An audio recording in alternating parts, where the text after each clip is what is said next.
You're listening to Criticaleye's Inspiring Leaders podcast. Criticaleye is a global membership community with over 2 decades of experience supporting senior executives in their roles. We work with board-level executives, giving them opportunities to build their knowledge, skills, and access independent reference points outside of their immediate networks. Whether you're stepping up into a more senior role or aspiring to do so, looking to hone high-level stakeholder relationships, drive operational performance, build your own personal resilience as a leader, or have longer-term career goals such as moving into a plural career, Criticaleye's approach supports a range of leadership challenges and ambitions.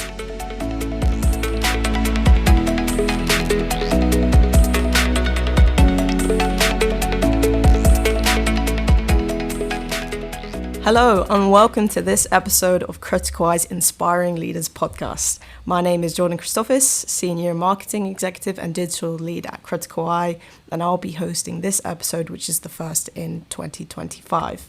I'm very pleased to be speaking to Matthew Blagg, our very own CEO here at Criticaleye, who will be offering his reflections on what lessons leaders will be taking into 2025, how to develop the right skills and competencies to be a high-performing leader, plus what boards and leadership teams should be doing to ensure they are future-proof in their organisations and themselves to ensure success. Matthew has many years of experience advising firms on strategy and corporate development and sourcing senior executives for boards. He is a well-respected sounding board for members within Criticaleye's leadership community, having established a trusted reputation for sharing both honest and practical insights. Matthew, hello and welcome. Did you have a good New Year and Christmas?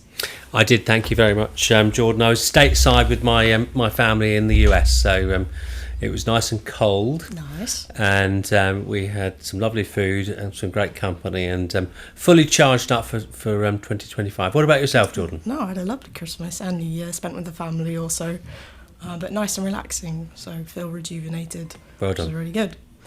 So, the landscape for 2025.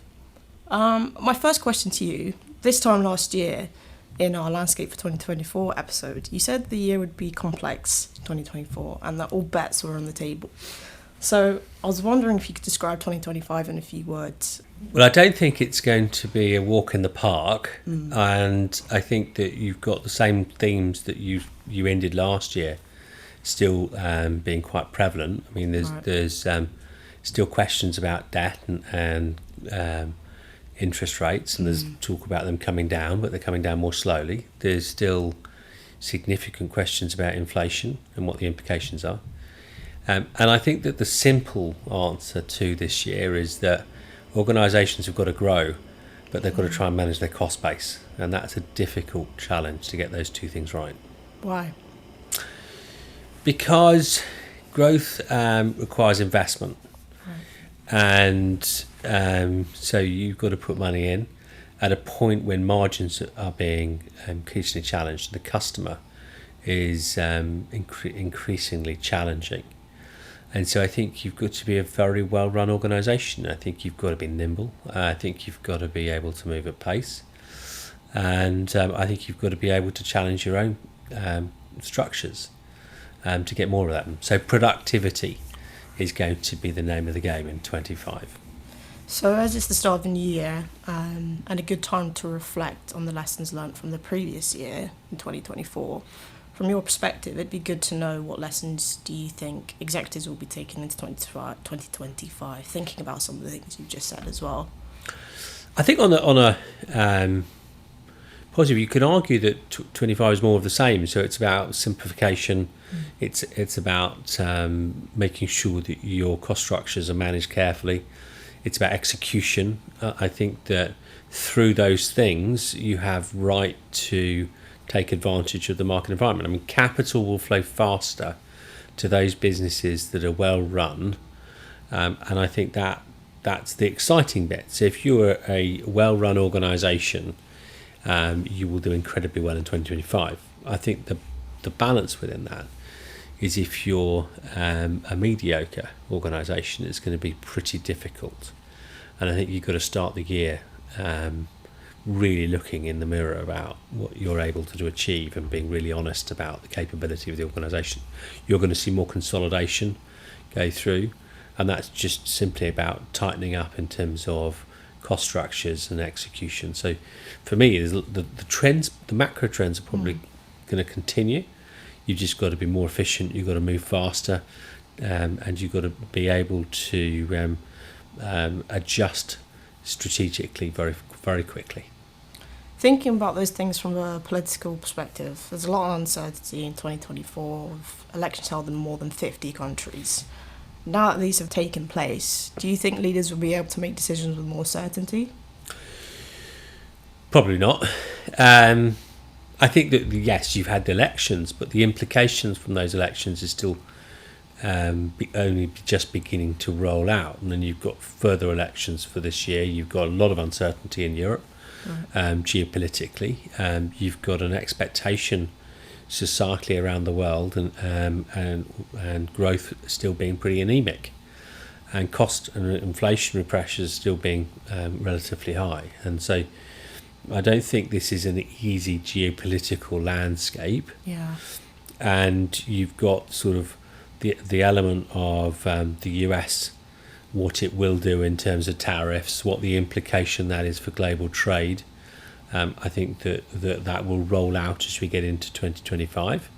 Like all changes, that's going to create opportunities as well. So the point about uncertainty is that it creates opportunities, but it does mean that there is more risk.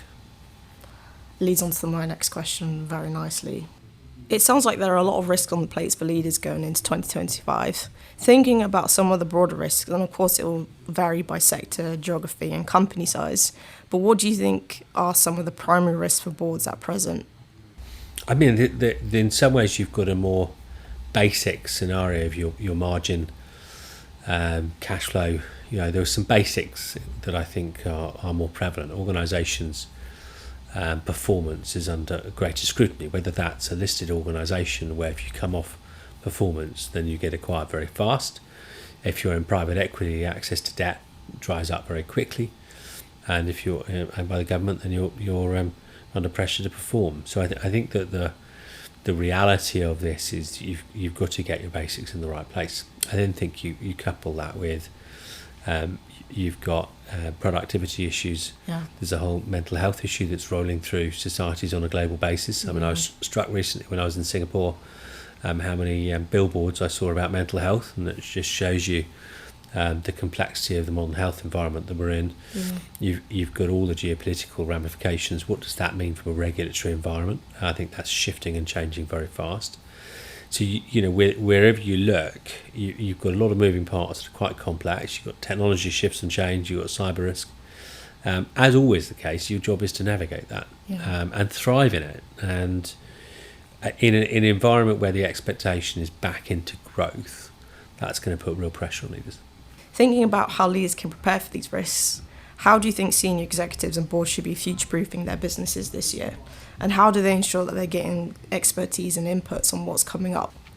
I think if you look at world-class organisations, they have a capability to continually challenge themselves and have very direct conversations about the risks that they face.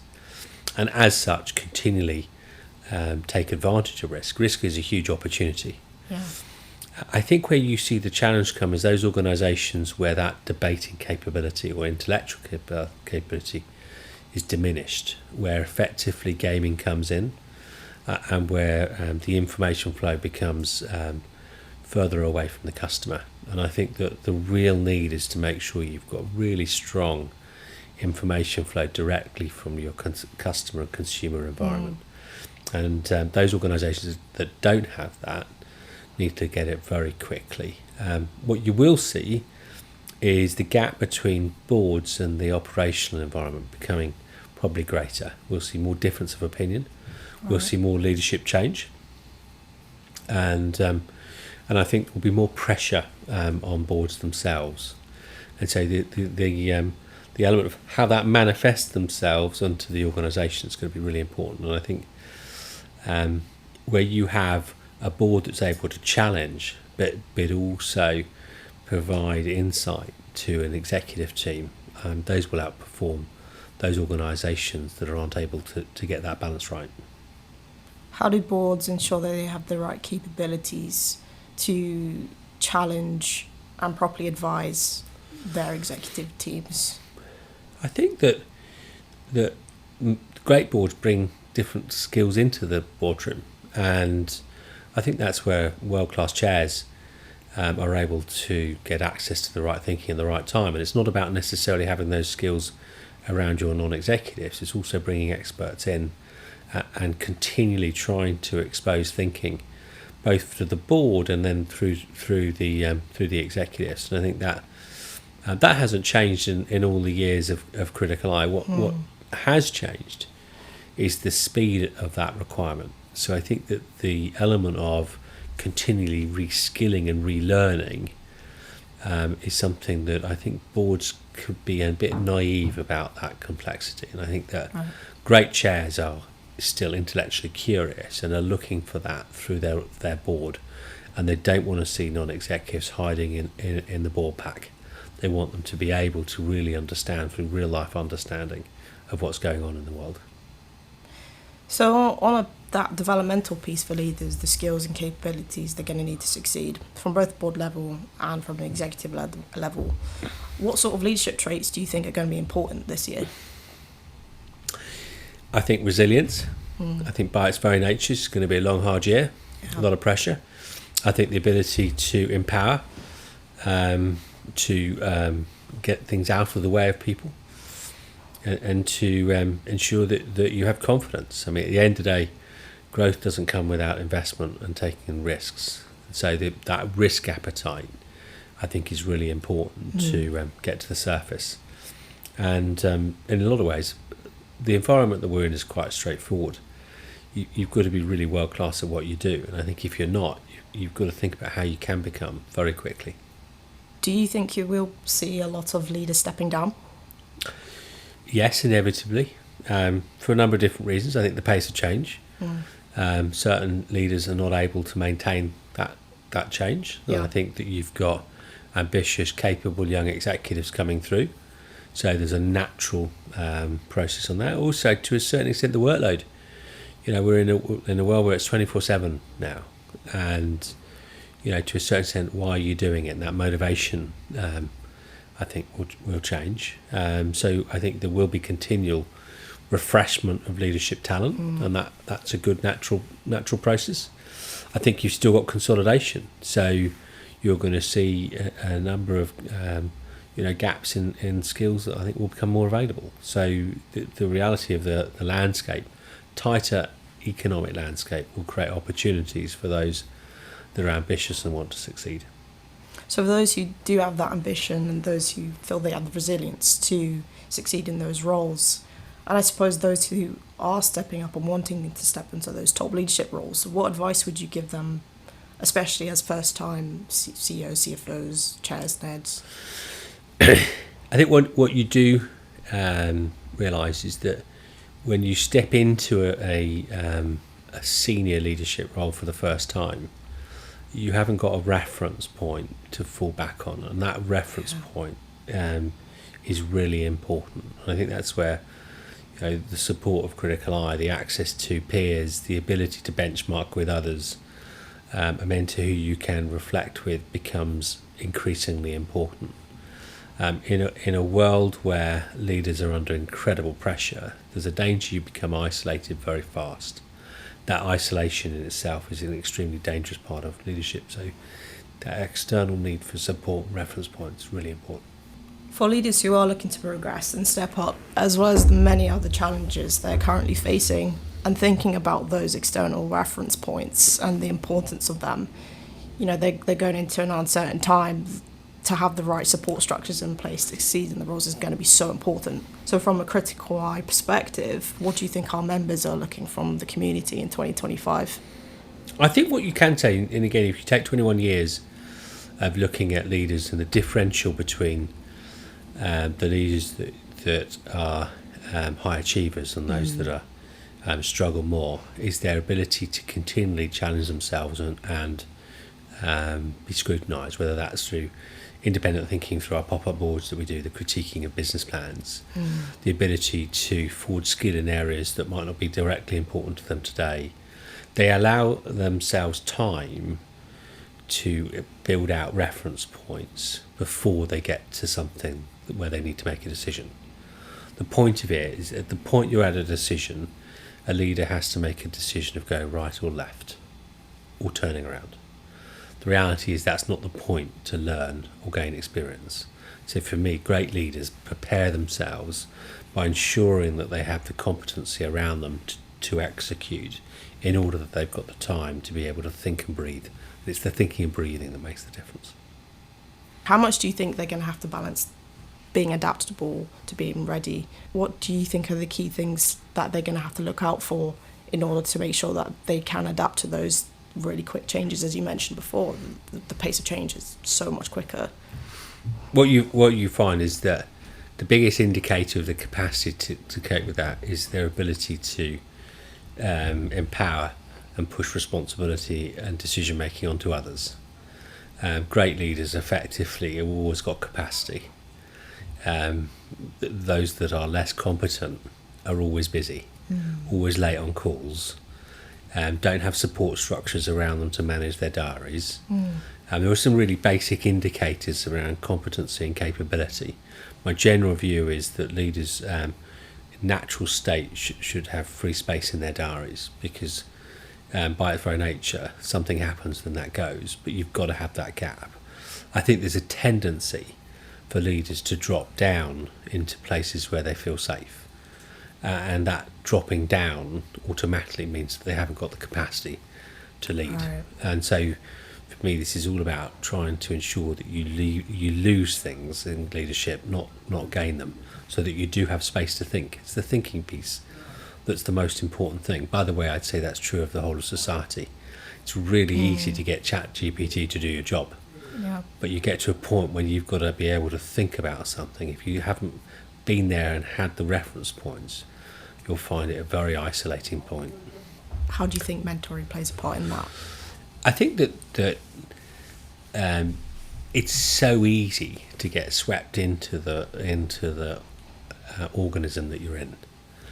And I think what a mentor's able to do is to pull you out of that and to help you think about where you put your time. I think they also inject energy into you. I mean, I think the single most important job for a leader is to inject energy into others. But I think leaders can become empty vessels themselves. And you know, if you look at that piece, that element of someone that you can sit down with, who has sat in the chair, who does understand the baggage you're carrying, because anyone who's in a senior leadership role, there's a huge responsibility that comes with that, and that in itself is tiring. So an individual that you can have that open discussion with, who can put reference points in there, I think is massively important. There's no question, being a leader is very isolating, so you have to have an environment where you're able to share and be human. What piece of advice would you leave our listeners so that they can stay resilient, so that they can succeed, and so that they have that energy going into 2025, particularly in the view of setting themselves up for success? I think the biggest thing is to work out what you shouldn't be doing. And make sure you don't do it. It's so easy to get swept up and mean that you're always busy and full. Do you really need to be there? Should you really be in front of that customer, or should someone else be doing it? Do you really have a competent capability in the team to mean that you're able to outsource more into them? Because that capacity is going to be really important as you get bogged down in the volumes of the year, and as your energy levels drift as you get towards the sort of latter parts of the year. Everyone ends the year but sort of running on fumes. You're starting the year with energy. It's about how you maintain that. Book your holidays in. Make sure you have your space. You need that space to think. Well, thank you. Really enjoyed that discussion. And thank you so much for sharing with our listeners in this episode. And of course, thank you to our listeners. All of Criticaleye's podcasts can be found on Podbean, Spotify, or Apple Podcasts. For more information on how we support leaders and our tailored programs for senior executives, please visit our website at www.criticaleye.com. Make sure you look out for more episodes from Criticaleye soon. But in the meantime, thank you, Matthew, and we hope to have you on the podcast again soon. Thank you, Jordan. Been great fun. Happy New Year, everyone.